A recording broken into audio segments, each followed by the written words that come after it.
दोस्तों, आप सबका स्वागत है हमारे इस नए वीडियो में।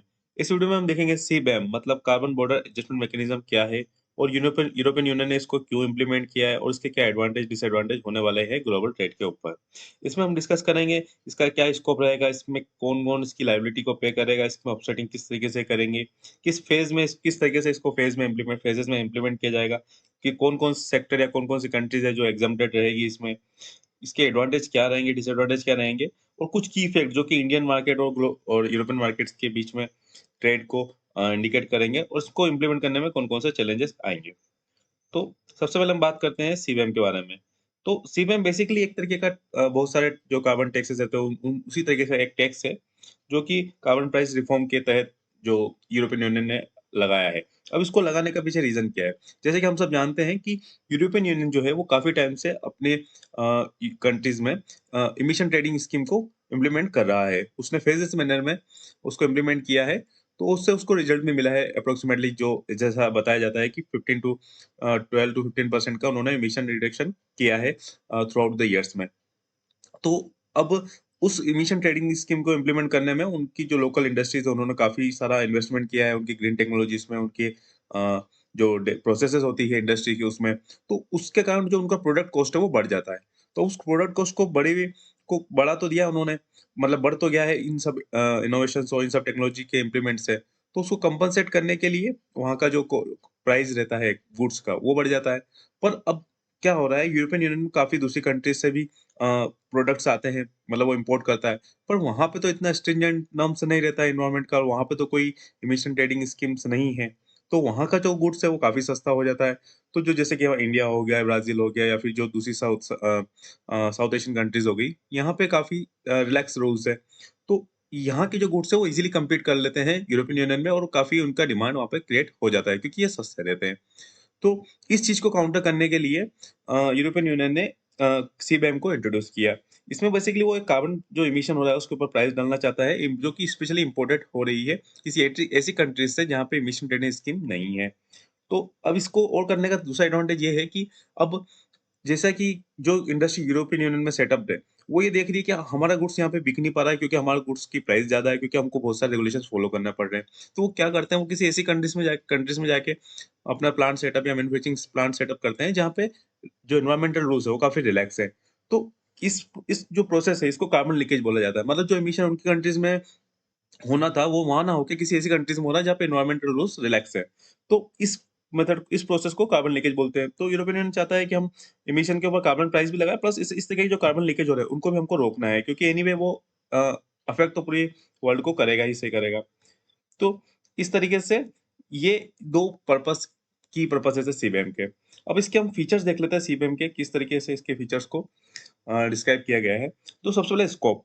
तो स्कोप सिलेक्ट करने के लिए सीबीएम के अंदर इन्होंने 2 क्राइटेरिया को मेनली चूज़ किया है कि जो इमिशन इंटेंसिव इंडस्ट्रीज़ है, वो, और ऐसी इंडस्ट्री जिसमें जो हमारा कार्बन लीकेज का चांसेस बहुत ज़्यादा है। तो ऐसी इंडस्ट्रीज़ को इन्होंने सबसे पहले टारगेट किया है। उसके अंदर इन्होंने सबसे पहले cement, iron, steel, aluminium, electricity, fertiliser और हीट।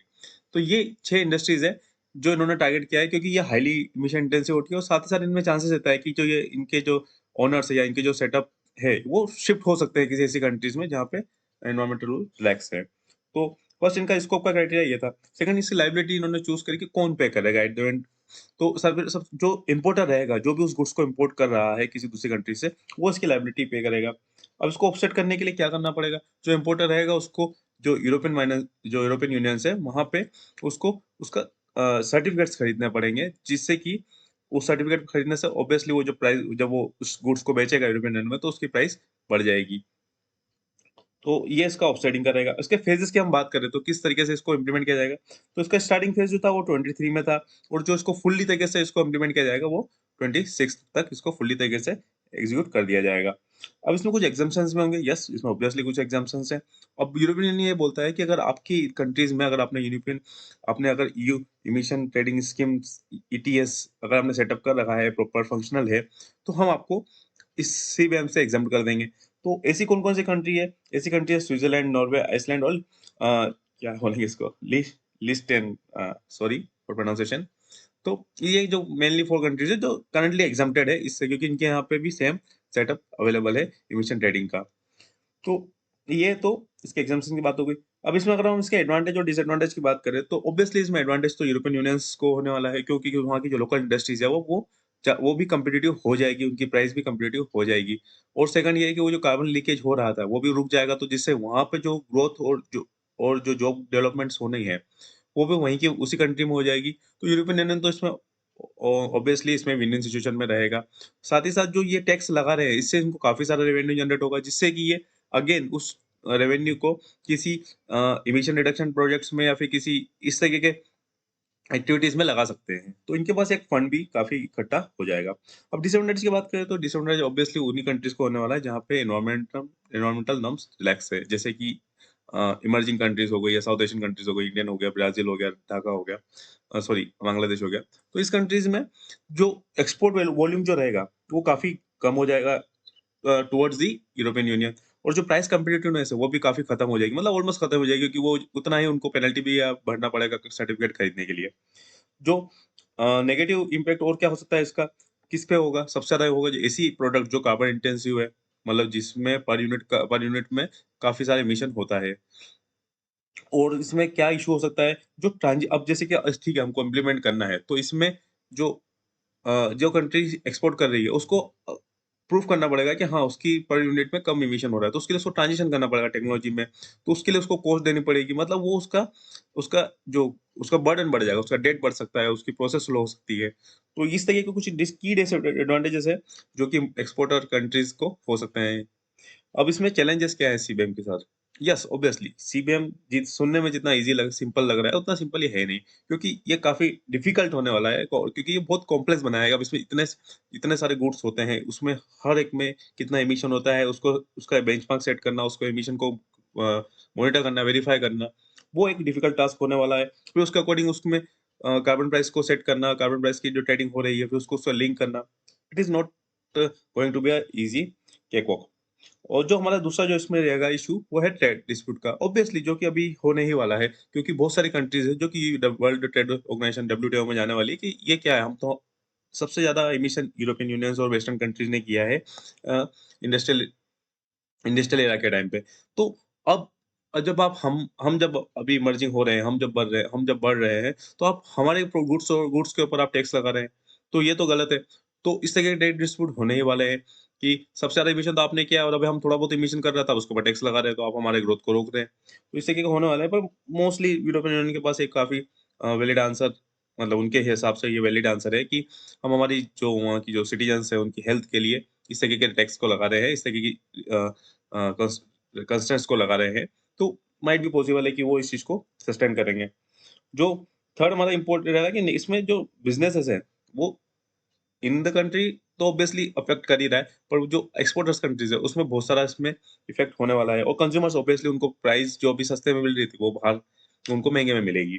तो ये कुछ इसके चैलेंजेस रहेंगे सीबीएम के साथ। अब इसमें हमारा जो फ़ोकस रहेगा वो है कि यूरोपियन यूनियन जो है, उसको इंडिया से किस तरीके से ट्रेड करता है, उसके नंबर्स क्या है? अगर हम उसको समझने की कोशिश करें, इसको क्वांटम के इंडिया के ऊपर कितना फ़र्क पड़ सकता है?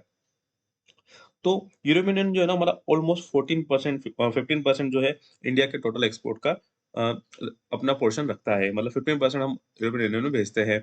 जिसमें से अगर हम सीबीएम में जो उन्होंने की सेक्टर्स हाइलाइट किए हैं, जैसे कि जो 6 सेक्टर है, उसमें अप्रोक्सिमेटली हमारा 6.5 टू 7% का उसमें उसका यूरोपियन यूनियन का पोर्शन है।